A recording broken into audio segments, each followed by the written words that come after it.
അത് വിജയരാഘവൻ ഒന്ന് കണ്ണാടി നോക്കി പറഞ്ഞാൽ മതി. എസ് ഡി പിയുടെ പിന്തുണ ആർക്കാണ് എന്ന് എസ് ഡി പി പരസ്യമായി പറഞ്ഞപ്പോൾ ബാലനും വിജയരാഘവനും പിന്നെ മറ്റ് സി പി എമ്മിന്റെ നേതാക്കന്മാരെല്ലാം നിരന്തരമായി പറഞ്ഞുകൊണ്ടിരുന്ന എന്താണ്, ഞങ്ങൾ എന്തിനാ അവരുടെ വോട്ട് വേണ്ടെന്ന് പറയണം, അവരുടെ വോട്ട് പാലക്കാട് തെരഞ്ഞെടുപ്പ് നടക്കുന്ന സമയത്തൊക്കെ എസ് ഡി പിയുടെ പിന്തുണ യു ഡി എഫിനാണോ എന്ന് പറഞ്ഞ് ഞങ്ങളെ ആക്ഷേപിച്ച ആളുകളാണല്ലോ.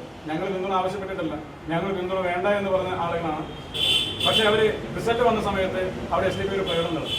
ഉടനെ തന്നെ ഇടതുമുന്നണി എന്താ പറഞ്ഞിരുന്നത്, എസ് ഡി പിയുടെ പച്ചക്കൊടി പിടിച്ചു നിന്നാൽ മാത്രമാണ് യു ഡി എഫിനെ രക്ഷപ്പെടുമെന്ന് പറഞ്ഞ് പ്രചരണം നടത്തിയ ആളുകളാണ്.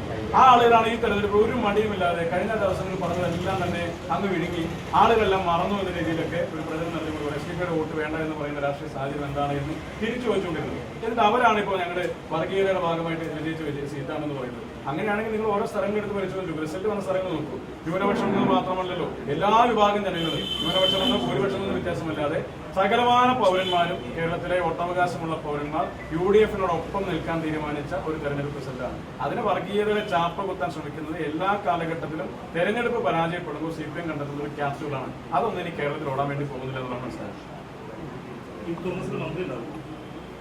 പിന്നെ കോൺഗ്രസിന്റെ കൈപ്പത്തി ചിഹ്നത്തിൽ മത്സരിച്ച് വിജയിച്ച ആളുകളിൽ നിന്ന് മന്ത്രിമാരുണ്ടാകും. യൂത്ത് കോൺഗ്രസ് അങ്ങനെ കോട്ടയൊന്നും അങ്ങനെ കഴിഞ്ഞ കാലഘട്ടങ്ങളൊന്നും ഉണ്ടായിട്ടില്ല. പക്ഷേ എങ്കിൽ കൂടി പിന്നെ മന്ത്രിസഭയ്ക്കകത്ത് പ്രാതിനിധ്യങ്ങൾ ഉണ്ടാകും, അത് യുവ പ്രാതിനിധ്യങ്ങളൊക്കെ ഉണ്ടാകുമെന്നാണ് മനസ്സിലാക്കുന്നത്. യൂത്ത് കോൺഗ്രസിന്റെ ടാഗ്ലൈനിൽ കിട്ടേണ്ട കാര്യം